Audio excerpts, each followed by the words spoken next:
What's up, everyone? It's your boy Rob here. Welcome to the Flame Entertainment and Sports. Hope you guys are doing great out there.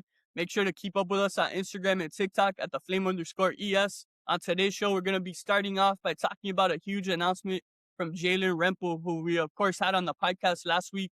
And then we're going to move into some reality TV talk as I give my thoughts on the season 4 finale of the Traitors. And then I'll finish off by giving some thoughts on the brand new show within Bachelor Nation called Bachelor Mansion Takeover. So yeah, guys, once again, keep up with us on Instagram and TikTok at the Flame_ES. And now let's start off as we talk about Jaelyn Rempel and some big news she announced this week. All right, guys, let's get into this episode. So first off, I want to start by talking about our interview from last week with Jaelyn Rempel. If you guys haven't checked it out, please make sure to go check it out when you have a chance. It's available on our YouTube channel as well as on Apple Podcasts and Spotify. But yeah, Jaelyn, she's an up-and-coming artist. She was so, cool, so down to earth, so humble. And I was so impressed by how mature, she is. She's 18 years old. She's about to release her first ever single. And it was just an absolute honor to have her on here. And yeah, make sure to go check her out on Instagram at Jaelyn Rempel. And yeah, so she has officially announced, since the days following our interview, that her first single, Dreamstate, will be coming our way March 16th. So make sure to stay tuned for Dreamstate by Jaelyn Rempel coming your way March 16th. We'll be sure to put some reminders out there here and there as time goes on and we get closer to that date. But congratulations to Jaelyn on officially having the release date of her first ever single. But that said, now let's move on as we're going to cover some, reality TV on today's episode specifically. We're going to start off with the Traitors. I started off season 4 of the Traitors by covering it on here on the podcast. Eventually, as the season went on, I kind of stopped covering it on here. But with that said, I did continue to follow it and watch every single episode as it came out every Thursday night. And ultimately, last week was the finale of season 4. So I wanted to make sure to get my thoughts out there. So the finale, this starts off with our 5 finalists. We have Rob Roush, Maura Higgins. We have Eric Nam, Johnny Weir, and Tara Lipinski. So, of course, Johnny and Tara, the best friends, the best friend duo. Then you have Eric, who's a singer. And then, of course, the Love Island duo and Maura and Rob. And, of course, the Traitors left are Rob and Eric. And then the faithful left are Johnny, Tara, and Maura. And ultimately, the episode starts off. And, they do one of those challenges, which was pretty cool. But I prefer to talk more about like the round tables and that sort of things when it comes to the Traitors. So, yeah, ultimately, they get to the round table and Johnny is ultimately voted off. We have Tara and Johnny voting for Eric. And then, of course, Rob and Eric were voting for Johnny. And then ultimately, it came down to the final vote by Maura. And ultimately, she decided to vote for Johnny. So, unfortunately, for the faithful, it's not looking too good, to start off this finale episode of season 4. So ultimately, then we get to the fire pit, which, of course, for those of you who don't know, is the final scene in each season of the Traitors, and it's basically all the finalists left. And then, we ultimately find out who wins. So, our 4 finalists there, of course, are Tara, Maura, Eric, and Rob. So basically how the fire pit works for those of you that don't know. So basically, each player has to vote whether or not they think there's still a traitor left in the game or if they believe everyone's faithful. Ultimately, the 4 finalists all vote that they think there's a traitor. Tara expresses that she believes it's Eric, and the 3 other ones don't necessarily express who they believe is a traitor. But ultimately, after this, you have to pick someone to vote off, and ultimately, Tara is voted off. She votes for Eric, and then Maura, Rob, and Eric vote for Tara. So then we're down to 3. We have the 2 final traitors, which, of course, are Eric and Rob.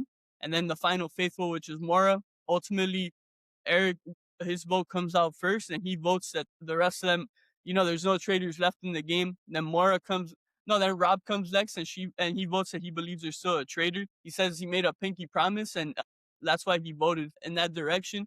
And the pinky promise he's talking about there is a pinky promise he made with Maura about voting Eric off. And ultimately, he did make good on that promise. And then ultimately, Maura, she's the final vote. And she also votes that there's still a traitor left in the game. Then ultimately, Eric is voted off and he's very disappointed. He feels very betrayed by his fellow traitor and Rob. And ultimately, yeah, Eric votes for Rob. And then he kind of makes a statement, towards Maura to kind of, it was kind of in the sense of like, think about why you haven't believed that this player is a traitor. It was some sort of line, trying to help her or trying to give her some sort of clue that Rob is in fact the traitor. Ultimately, Maura doesn't really buy that line from Eric. So then ultimately we come down to our final two players of season 4, and we have Maura and Rob. So obviously Love Island is well represented here in the finale of the Traitors, which is pretty cool for all the Love Islanders out there. That's pretty cool. Ultimately, Maura, she reveals to Rob. First off, she starts by joking. She's like, "Oh, I'm sorry," but so she's like acting like she's a traitor, and then Rob's like he puts on this whole like acting type of thing where he's like believing that she's a traitor. So that was pretty funny, I guess. But then she tells Rob that she's a faithful. Then it's Rob's turn to reveal his true identity, and he reveals to Maura that he's a traitor. And this was one of the most like gut wrenching moments probably in Traitors history so far in the 4 seasons we've had here on the Traitors US. Maura is just absolutely frozen for I don't know exactly how long it was, but it felt like a pretty long time. She was literally just in complete shock, and it literally felt like we were watching a movie. It was insane. The intensity of this finale of the Traitors was unlike anything we've probably ever seen in the history of the Traitors so far here in the US version of the show. And yeah, so ultimately Rob reveals, yeah, like I said, he's a traitor. Maura's in shock. And ultimately, she has to leave the castle. Ultimately, Rob Roush is a season 4 winner of the Traitors. And, him and Alan coming, they celebrate together. And Alan tells Rob that he's definitely one of the greatest traitors in the history of the show. And, I know a lot of people out there who are, cover this show on a season to season basis and are experts in reality TV competition shows.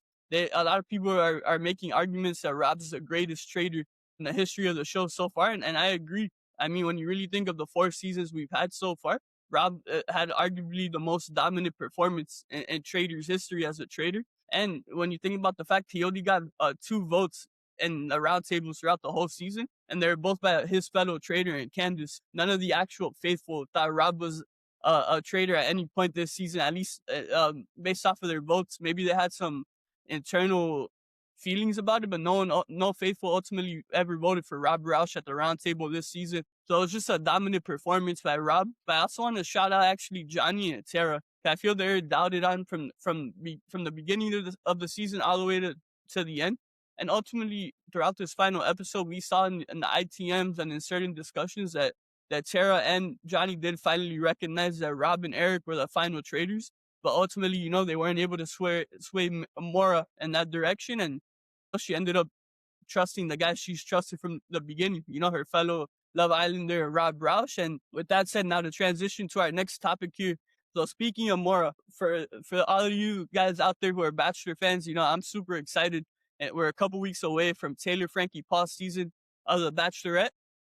This is why I bring up Maura and The Bachelorette. However, I think a great idea for the Bachelor franchise to build off of this, what they're about to build off, right, of having one of the biggest influencers in the world in Taylor Frankie Paul be the Bachelorette, be the first ever person from out of the franchise to become the Bachelorette. Why not do that 2 times in a row and have Maura Higgins? Obviously, she was already successful from Love Island, but now she's more successful and noticeable than ever before. Why not build off of that momentum of her coming off of the Traitors as a finalist and having her become the next Bachelorette following Taylor Frankie Paul's season of Bachelorette? That's my idea right now, and that's why I want to transition with Maura here into Bachelor Nation. But yeah, how cool would that be? Obviously, with Taylor Frankie Paul, we all know this is going to be incredible. She has over 5 million followers on TikTok. She has over 2 million followers on Instagram. She's on arguably the biggest reality show in the country right now, in The Secret Lives of Mormon Wives. And now she's taking her talents to the Bachelor franchise. And then Maura Higgins, right? Like I said, she was on Love Island a couple years ago. She was definitely a fan favorite. Everyone loves her. She stayed involved with the Love Island franchise over the past couple of years. And ever since since departing from that show as a contestant on that show. And now ultimately, Love Island is in that, NBC Universal family. And now she was added into the Traitors, which is also part of the NBC Universal family. So obviously she's been able to build great relationships there. And I just think it would be an incredible idea to go back to back with 2 of the top, influencers, reality stars, social media personalities out there and have them both be Bachelorettes. I think it would be an absolutely legendary move. Would it be risky? Maybe, because you're not doing a Bachelor, I guess, after Taylor, but I don't really think that'll matter. At the end of the day, I think the people want to see Taylor Frankie Paul on their screen, and they also want to see Maura Higgins and her amazing accent, her amazing style, her beautiful face. on our TV screens as the Bachelorette as well. And imagine how many guys would apply to be on that season. Like who wouldn't want to be with Maura Higgins when you really think about it?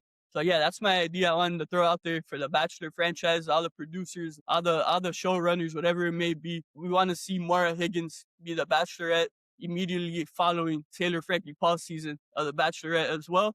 And now to stick into this Bachelor talk that we're talking about here, this past Monday on HGTV and on HBO Max the following day, so on Tuesday, we had the first ever episode of Bachelor Mansion Takeover.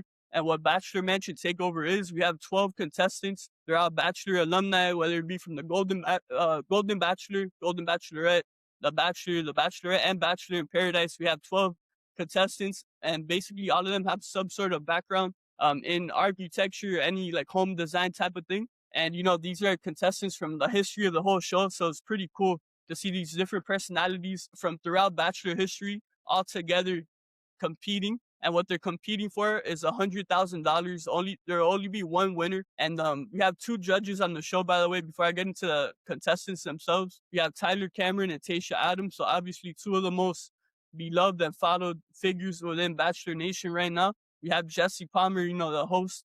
He's hosting this show as well. And then for this first episode, we also had another legendary figure in the Bachelor community, Hannah Brown, as a guest judge alongside Tayshia and alongside one of her ex-boyfriends, Tyler Cameron. Now to go over really quickly the 12 contestants who are competing on Bachelor Mansion Takeover. We have Alicia. She was most recently on the Bachelor in Paradise. She was kind of in a love triangle involving Sean and Jill Chin. Speaking of Jill Chin, Jill is also on this show. We have Dean, aka Deanie Babies, a huge Bachelor fan favorite. We have Brendan, the famous Brendan, who was on Tayshia's season, and then he got exposed on Bachelor in Paradise with Piper James for talking about Instagram while filming a Bachelor in Paradise. We have Chris from the Golden Bachelorette. We have Courtney Robertson, who's arguably known as one of the greatest villains in the history of The Bachelor. She won Ben Flajnik's season of the show. We have Joan Vassos, who of course was the first ever Golden Bachelorette. We have Noah Erb, who was also on Tayshia's season. He was known in that season for being in some sort of battle with Bennett, and then he went on to Paradise and he fell in love with Abigail, and now they're married. They live together in Oklahoma. They have a dog together, and they're doing great things. We have Sam McKinney, who was a villain on Jen Tran's season, as well as in Bachelor in Paradise. He's dating Ali Jo from Grant Ellis' season of The Bachelor, and she was also on Bachelor in Paradise, the most recent season as well. We have Tammy, who was on Pilot Pete's season of The Bachelor. We have Sandra, who was on the first Golden Bachelor with Gary Turner. We have Jeremy, who was most recently on Bachelor in Paradise and found love with Bailey. And this episode, ultimately, there was two teams in the first challenge of this whole season.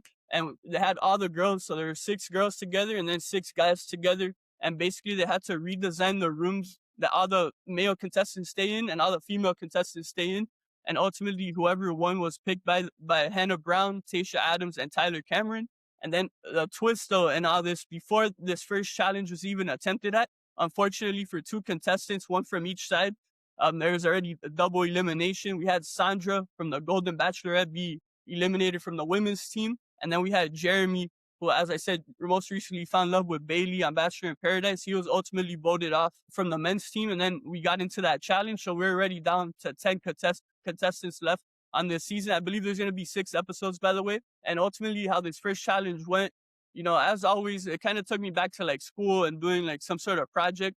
And, there's always going to be like arguments here and there. There's going to be the people who try to take leadership in a group. There's going to be the people that only want their opinion being made. And then there's going to be the people who kind of like, take a back seat and kind of look around and don't cause any arguments. And I feel like for this particular show, the best type of thing to do is obviously give your opinions here and there, but specifically this early in the competition, I believe the smartest thing to do, at least to last this whole season and try to win that $100,000 at the end of it all, I believe the best thing to do is to kind of be like in the middle, kind of give your opinion here, but also be friendly and take a step back and don't do too much either. And don't really put yourself out there as a target to be voted out so early.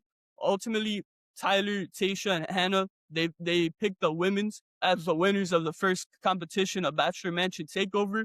And unfortunately for the losing team, which was the men team, they had another member of their team voted off. And ultimately, this first episode ends with a cliffhanger, so we don't ultimately know who the second member of the men that got voted off is. We're gonna have to wait and see for that. Next Monday, second episode of Bachelor Mansion Takeover will come our way at 8 p.m. Eastern Time on HDTV, and it'll be streaming on HBO Max the following day on Tuesday. So I also want to give like some key takeaways that I had from this first Bachelor Mansion Takeover episode. And basically, I want to talk about a couple of standouts for me who are gonna do good, I think, this season, but who like specifically stood out to me in this first episode. I want to start off with Joan. Of course, she was the first ever Golden Bachelorette. She's a huge fan favorite within Bachelor Nation, and I just think Joan, you could just feel the realness from her, the authenticity. I remember watching her on the first season of Golden Bachelor. I haven't watched her season of Golden Bachelorette, but I remember even on the Golden Bachelor, I just from the get go, you kind of felt like just this like pure heart, this real person on our TV screens. I didn't necessarily feel like she was acting whatsoever or trying to, fake her way into, getting success on the franchise. And ultimately on this show, I just feel like in this episode, you could call her the overall leader so far, in terms of the group of women and their first like competition. I feel like she was able to really deal with all different types of personalities, whether it be dealing with the more calmer people or also dealing with the people who are very opinionated. I feel like she's gonna be the one. It's gonna transition to another key standout for me, and that's a woman as well, and that's Alicia. I feel that Joan, I saw her at times kind of help Alicia, because I feel Alicia, by the way, she's super passionate about like architecture and all this sort of stuff, and she feels like she's one of the best at it in the whole world. Um, Ultimately, I feel like Alicia, her personality, she's like a very confident, bold, and strong personality, and ultimately, to me, I really like it. Seeing that from a woman, actually, I think it's so cool. Like she seems so confident in who she is as a person, but also what she's bringing to the table in this specific project, being the Bachelor Mansion Takeover. And I feel that could kind of rub people the wrong way. And then, there's someone like Jill, for example. Jill and Alicia have some sort of beef because on Bachelor in Paradise season 10, the one that just occurred a couple months ago, ultimately Jill, she had been coupled up with Sean. Then Alicia comes in and basically swoops Sean away. But ultimately, when you really look back at it, I don't necessarily think there's anything that Alicia did that Jill should be like still mad at her about. Ultimately, if you want to be mad at anyone, you could be mad at Sean, but even him, I don't think she should be mad at, 'cause at the end of the day, were they really a couple? I don't think so. So yeah, ultimately we see that Jill, she's still struggling, and she's still kind of holding a grudge in a way towards Alicia.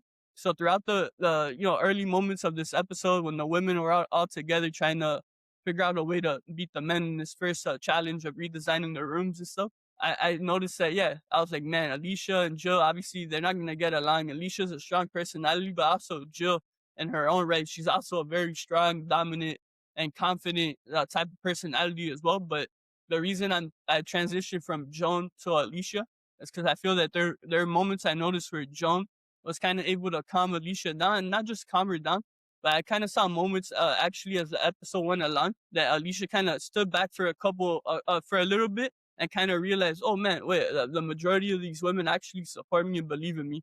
And I feel in the beginning that she was kind of in her head and kind of worried that it wasn't just Jill that was going to be against her, but that some of the other women might be against her as well. So yeah, I really feel that Joan's going to be a tremendous asset for Alicia this season. And then another woman I want to highlight really quick is Courtney Robertson. It's funny. I've never seen Courtney's season of The Bachelor where she gets engaged to Ben Flajnik, but I am a fan of Courtney because she's good friends with Reality Steve, and I've been a listener and follower of Reality Steve for a long time. Courtney's been on the podcast a lot of times, so I've really become a fan of her through the podcasting scene. I've listened to her podcast a couple times.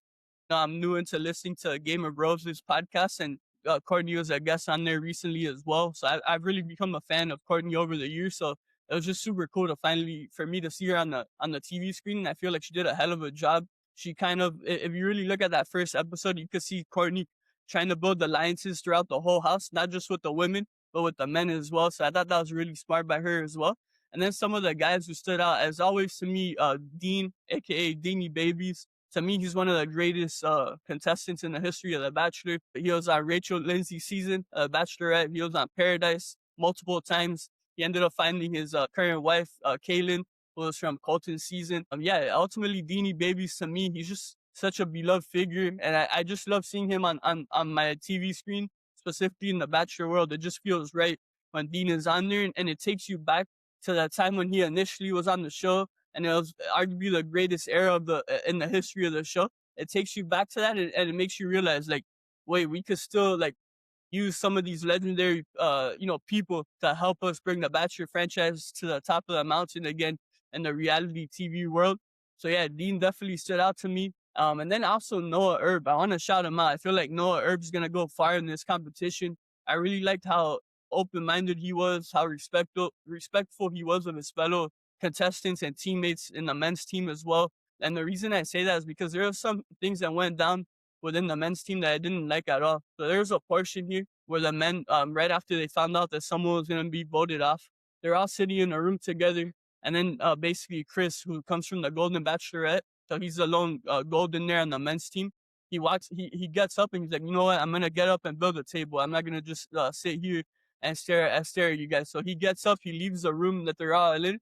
And then all of a sudden, Sam McKinney is like, you know what? I respect Chris. I like him. He has experience, but he's kind of has an older mentality, so I think we should vote him off. And then ultimately, it kind of feels as if they're all gathering together to vote Chris off behind his back. So yeah, and that's another key takeaway that I had from this episode. It was interesting that some of the villains actually were casted on this season, specifically Sam. And then Jeremy, in his own right, he was a villain, in my opinion, on Bachelor in Paradise with the whole drama where he was with Bailey. And then he went on that whole meltdown when Susie left, and then he wanted to go get Susie and date her and leave Bailey, and now him and Bailey are still together. That was a whole thing. And then we also have Brendan, who was quote unquote a villain on his season of Paradise, as I said earlier, where he and Piper James got exposed on the show for talking about Instagram and their follower account and stuff like that. So yeah, it's an interesting group of choices overall. But I feel like whoever casted this show deserves a lot of credit. I feel like they got a great mix of personalities. But yeah, guys, overall, those are some of my key takeaways from the first episode of Bachelor Mansion Takeover. I kind of went over the exact rules and kind of all the specific things that went down, but I also wanted to give my own thoughts and takeaways on some things that really stood out to me in this premiere episode of the show. So yeah, if you guys watch Bachelor Mansion Takeover, the premiere episode, and you have any thoughts, make sure to share them with us on Instagram and TikTok at @theflame_ES. If you're watching here on YouTube, make sure to comment down here below. You could also, share your thoughts with us here. If you have any thoughts as well on the Traitors finale, on my idea of picking Maura Higgins as the next Bachelorette following Taylor Frankie Paul, if you have any thoughts on that, or if you have any other candidates in your mind, whether it be for a future Bachelorette or future Bachelor, feel free to let us know what any ideas you guys have. And yeah, guys, it's going to wrap up our episode today. Of course, it was an entertainment-based episode only. We will get back to sports eventually, but I feel right now specifically, there's so much going on in the entertainment world and in pop culture in general. So I felt it would be the smartest thing to do is to just focus on entertainment today, because entertainment was really where I had the most opinions that I wanted to get out there as of right now. So yeah, guys, I hope you guys enjoyed this, entertainment/reality TV-based episode. Make sure to stay tuned for more content coming your way. Once again, shout out to Jaelyn Rempel. Our interview last week, as I said already, was just an absolute honor. As I said, her first single, Dreamstate, will be releasing March 16th, so stay tuned for that. If you guys haven't checked out our interview with her, make sure to go check it out on our YouTube channel, on Apple Podcasts or Spotify. Make sure to follow her on Instagram as well, at Jaelyn Rempel. As I said, make sure to stay tuned for more content coming your way. Check us out on Instagram and TikTok at @theflame_ES. Subscribe on Apple Podcasts, Spotify, and Amazon Music as well, and YouTube. Until next time, everyone, take care.